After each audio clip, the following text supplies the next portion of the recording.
Continue la discussion avec l'historien Vincent Lemire.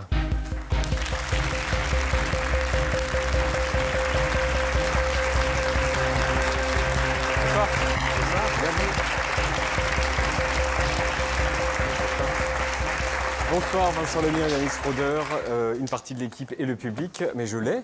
Regardez. Moi aussi, je l'ai. Vous êtes historien, bienvenue, enseignant à l'université Paris-Est. Vous avez vécu à Jérusalem où vous avez dirigé le centre de recherche français. Vous êtes l'auteur de plusieurs livres de référence sur la ville sainte et notamment donc celui-ci, celui qu'on a en double désormais, réalisé avec le dessinateur Christophe Gauthier et la coloriste Marie Galopin, Histoire de Jérusalem. C'est passionnant, accessible et utile dans le contexte actuel. Quelques jours après le massacre du Hamas contre Israël, vous avez dit au Monde que nous étions entrés dans une période obscure qu'il était encore impossible de nommer. Est-ce que c'est toujours le cas aujourd'hui ? Ouais, dire juste cette formule, ça fait un petit peu intellectuel qui cherche à... Je disais qu'on a basculé dans un nouvel acte de la tragédie israélo-palestinienne. Le 5e acte, si j'essaye de la scander. On n'est plus du tout dans la séquence précédente, c'est-à-dire alternance d'intifada et de négociations avec le Fatah et l'OLP comme pivot. On est dans autre chose, c'est le Hamas maintenant qui a la main, quoi qu'on en pense. À un moment, il faut traiter... Ça veut dire quoi, avoir la main ? Avoir la main, ça veut dire prendre l'initiative et construire l'agenda. C'est terrible de dire ça, de constater ça. Ouais. De même que c'est Poutine qui a la main en Ukraine, de même que... Je pense que d'ailleurs, on est dans un moment très précisément là. Ce soir, on ne sait pas du tout ce qui se passe en Israël, pourquoi l'attaque au sol ne commence pas. Enfin, il y a des... Je pense que les Israéliens cherchent à savoir comment reprendre la main. Et si le Hamas a la main, est-ce qu'il doit devenir un interlocuteur ? Ça, c'est un autre sujet, parce que quand j'ai dit Poutine à la main, ça veut dire... Non, pas forcément. Non, ça veut juste dire que c'est lui le... c'est lui qui crée l'agenda. Est-ce que ça veut dire qu'il faut absolument aller parler avec Mahmoud Abbas pour faire la 289e photo vide de sens et qui ne représente rien ? Ça, je ne suis pas sûr. Il faut peut-être effectivement réfléchir, se concentrer sur d'autres urgences. Vous dites qu'Israël est tombé dans le piège qu'avait tendu le Hamas. Comment Israël peut sortir de ce piège ? Non, je dis qu'un piège est tendu à Israël. Pour l'instant, il n'y est pas tombé. Ouais. Je note que ça fait 11 jours. Je note que l'attaque au sol n'a pas commencé. Hier, le porte-parole de l'armée israélienne disait « Il est possible que la nouvelle étape ne soit pas une opération terrestre ». Il y a 5 jours, on nous disait il y a des nuages, il n'y en a plus là, hein. Il y a des nuages, les drones sont aveuglés. Donc on peut... Bon. Ce que je veux dire, c'est que moi, je pense que les Israéliens ne peuvent pas faire exactement ce qu'on attend qu'ils vont faire. Mais bombarder les civils palestiniens à Gaza, c'est pas, d'une certaine manière, tomber dans le piège du Hamas ? Si, vous avez raison, il y a déjà 4000 morts à Gaza. D'après le Hamas. D'après le Hamas. 3000. Oui, jusqu'ici, les chiffres ont été relativement, en 2014, ça c'est pas trop, faut pas... dont 70% de femmes, enfants et vieillards. Et ces images-là sont en faveur du Hamas, bien sûr. Ça nourrit leur narratif. On a vu ce qui s'est passé avant-hier soir. Il est probable que ça ne soit pas un tir israélien. Je ne suis pas expert en balistique ni en analyse d'images numériques, mais il est probable que ce ne soit pas un tir israélien. Par contre, ce qu'on a vu, c'est que tout le monde était prêt à condamner une bavure ou des morts civiles provoquées par un tir israélien. Or, ça va arriver. Ce que je veux dire, c'est que si ça n'est pas arrivé avant-hier, ça va arriver. Donc, il y a un piège qui est tendu. J'ai parlé de double piège, piège stratégique, piège moral. Le piège stratégique, c'est de faire entrer les troupes au sol. Le défenseur, en zone urbaine, a toujours l'avantage. Bien sûr. Surtout s'il est prêt à perdre 10 fois plus d'hommes que l'assaillant. Et surtout s'il connaît par cœur le terrain et que par ailleurs il a des souterrains, etc. Et puis le piège moral, c'est vis-à-vis de l'opinion publique internationale, dont on voit qu'elle est versatile et qu'elle est très volatile. Vous dites que c'est impossible de les raisonner, les Israéliens. J'ai dit ça ce matin, ça m'est... Il faut les ceinturer. Je dis, c'est l'image qui me vient et je pense qu'elle peut parler à tous les gens qui nous regardent. Un proche ami à vous, sa fille s'est fait égorger dans la rue. Il n'y a pas de policier, il n'y a pas de juge. Il n'y a pas de policier, il n'y a pas de juge là, dans la situation. Il n'y a pas de tiers séparateur. Il n'y a pas de policier ni de juge entre vous et celui qui a égorgé votre fille. Qu'est-ce que vous allez faire ?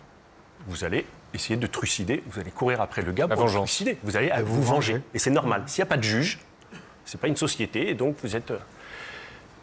Si vous êtes l'ami de celui dont on vient d'égorger la fille, vous ne pouvez pas le raisonner dans ce moment-là.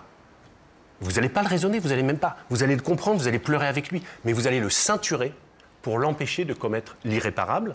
Donc Joe Biden est venu ceinturer les C'est ce que je Netanyahou, pense. c'est ça? Alors, tout le monde dit échec de la visite de Biden, etc.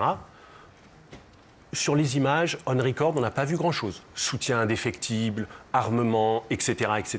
Mais ensuite, ils se sont enfermés avec Netanyahou entre 4 portes, pas de caméra, pas de micro. Et là, je pense que c'est peut-être là qu'il autre s'est dit chose, quelque parce chose. que le 8 octobre, le ministre de la Défense notamment parlait des habitants de Gaza comme des animaux. Oui. C'est un discours qui n'a pas été reproduit et on peut penser que l'affaiblissement de Netanyahou, l'accession au sommet de l'État israélien de Benny Gantz, a modifié les choses. C'est peut-être plutôt ça que Biden je suis entièrement d'accord. qui a fait évoluer un peu le pouvoir israélien. De toute façon, Netanyahou est fini. Oui, Il cherche évidemment. la sortie. Enfin, il cherche la sortie. Je sais pas, il la cherche sortie, pas, il mais l'a trouvée. que des Il l'a gens vont le trouvée. montrer, oui. Il cherche comment sortir. Il cherche le dernier acte de sa carrière politique. Et à la limite, c'est même pas le sujet aujourd'hui. Enfin, c'est lui qui est aux commandes quand même, quoi. Voilà, c'est ça Pas le. seul. Pas seul, pas seul. Mais il est de moins Pas seul en et pas libre. En fait, il est tenu là par les anciens chefs d'état-major, par Galante, etc. Oui, bien sûr, bien sûr. Il est là parce qu'on ne va pas organiser aujourd'hui des élections et des négociations. Les négociations israéliennes sont toujours très longues pour des gouvernements, ce n'est pas le moment. Mais il est juste là voilà, pour expédier les affaires courantes, j'allais dire. Et comment vous sentez les jours qui viennent? Mais honnêtement, là, c'est encore l'historien qui parle. On a été assez surpris le 7 octobre, le vendredi 6 octobre, tout était normal. Donc je crois qu'il faut être très humble. Il faut simplement dire que les acteurs de terrain ont des agendas qui nous échappent, que nous, on peut essayer d'élaborer des scénarios. Moi, je vous dis ce que je sens depuis quelques jours, cette espèce de flottement. Pourquoi l'opération terrestre ne commence pas? Alors, il est possible que les Israéliens soient en train d'intoxiquer tout le monde. Hein. Après tout, ce serait de bonne guerre. Ouais. Ils se sont fait intoxiquer par le Hamas. Il est possible qu'ils soient en train d'intoxiquer tout le monde et que cette nuit, ils attaquent massivement par terre, mer et air. C'est tout à fait possible. Mais il est possible aussi qu'il y ait des frappes préventives sur le Hezbollah. Parce que s'ils sont certains, et si les renseignements américains le confirment, que le Hezbollah veut y aller et n'attend que le bon moment, à ce moment-là, la solution, c'est des frappes préventives. Donc, je ne sais pas ce que Biden et Netanyahou se sont dit, personne ne le sait, mais ce qui est certain, c'est qu'on ne prend pas l'avion dans les conditions avec l'incendie de l'hôpital de Gaza. Biden n'a pas pris l'avion pour juste faire une déclaration pour dire « je soutiens indéfectiblement Israël ». Pour ça, il n'a pas besoin, il convoque les caméras et il le fait. Il a pris l'avion pour parler entre quatre yeux et hors micro et hors téléphone portable et hors tout avec Netanyahou et le staff, c'est certain. On retourne dans l'histoire, je remontre votre livre. Histoire de Jérusalem, la ville qui a été le berceau du judaïsme, du christianisme et de l'islam. Le narrateur de votre livre, il est là sur la couverture. Dites-nous qui c'est. C'est l'Olivier. C'est lui. Non, c'est pas la petite fille qui est en haut de l'échelle. C'est pas les personnages qui regardent. C'est l'Olivier. C'est l'Olivier. Qui a eu l'idée? Moi, mais après 1 an et demi. Parce que l'éditeur voulait que ce soit moi, le narrateur. Il me dit on te met des petites lunettes, les cheveux bouclés, etc. Non, mais en mode un peu court magistral. Un peu à Jean Covici. J'aimerais bien vendre en tant que Jean Covici. Je plaisante. Mais ce que je veux dire, cours magistral illustré. L'historien vous fait un cours sur l'histoire de Jérusalem. Je voulais pas ça, je voulais quelque chose qui soit vraiment incarné par des vrais personnages, des vrais dialogues, des vraies scènes. Et puis je voulais un narrateur qui soit rassurant et accueillant pour tous les lecteurs. Alors d'abord, il fallait qu'il soit ni juif, ni chrétien, ni musulman. Premier sur la fiche. Très bonne idée avec l'arbre. Compliqué. Très bonne idée. L'arbre, parfait. En même temps, il est présent dans toutes les traditions monothéistes. Exactement. Il est très bien connoté. Hein, c'est symbole de prospérité et de paix. Il est sur le drapeau de l'ONU, l'Olivier. Il s'appelle Zeytoun en hébreu et en arabe. Ça ne vous aura pas échappé. Zeytoun, Zitoun. D'ailleurs, c'est son nom. Il s'appelle peut-être Olivia en français, hein, parce qu'un arbre, on ne sait pas si c'est sexe masculin ou féminin. Non, j'essaye d'alléger la conversation, mais pour dire que, une fois qu'on avait trouvé cette idée, on s'est dit c'est la bonne. Il peut vivre 4000 ans, objectivement, hein, il peut vivre 4000 ans. Donc dans les premières scènes, on voit un berger qui crache un noyau d'olive, et puis après il y a l'olivier qui pousse petit à petit. Il voit tout, il a une certaine distance, parce que c'est un olivier, quoi. Donc les gens se massacrent, les conquêtes, les conversions, Lui, il a aussi d'autres problèmes. Est-ce qu'il pleut? Est-ce qu'il fait chaud? Est-ce que la récolte va être bonne, etc. Enfin, ça permet au lecteur de temps en temps de se poser au pied d'un arbre comme ça. On prend le frais, on se parle, etc. Donc c'est un point de vue rassurant, récurrent pour le lecteur. Toutes les 15-20 pages, il va se retrouver au pied de l'olivier. Il a toujours la même vue. Évidemment, il est au sommet du mont des Oliviers. Et il regarde la ville qui évolue. Ambre, est-ce que tu peux nous parler de ça? De ce livre qui est important pour plein de raisons, sa taille, son auteur, son contenu, et aussi parce qu'en fait c'est un apport nouveau et inédit à une certaine tradition. En fait, c'est un livre qui vient compléter un corpus. J'essaie de parler comme un historien, moi aussi. Je vais lâcher des mots comme nomenclature, corpus, avec beaucoup d'aisance. Jusqu'ici, En fait, tout va bien. Jusqu'ici, tout. Oh, c'est la 3e phrase. On va continuer. En fait, ce qui est intéressant à voir, c'est que depuis qu'il y a eu un conflit israélo-palestinien, il y a eu un besoin d'éclairage dessus, et c'est un éclairage qui est souvent passé par le dessin. Un exemple qui est très parlant de ça, c'est qu'un des livres les plus connus de ce qu'on appelle la BD reportage, c'est justement un livre qui parle du conflit israélo-palestinien.